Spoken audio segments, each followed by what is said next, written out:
Ekoteknologia ingeniaritza ikasten ari naiz eta proiektu honetan surfoil bat sortu behar dugu eta lehendabizi 3D programa batekin ordenagailuz diseinua sortu dugu, gero materialak aukeratu ditugu erresistentzia eta jasangarritasun kalkulu batzuk eginda eta orain prototipa sortzen ari gea, pieza batzuk lignozko fibrarekin erabiliz eta beste batzuk aluminiozko aleazio batekin lost foam fundizio prozesuaren bidez.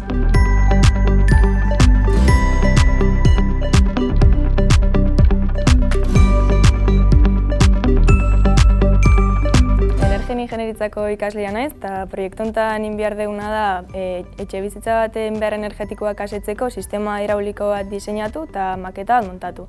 Orduan, horretako, suposatza kaula 150 metroko altueran daun depositu bat eta tuteri sistema baten bidez dago pelton turbina batea konektauta. Aldi berian, turbina hori dago sorgailu batei konektauta, orduan, lehenengoak biratzeunian, bigarrenak aldagai elektronikoak sortuko ditu.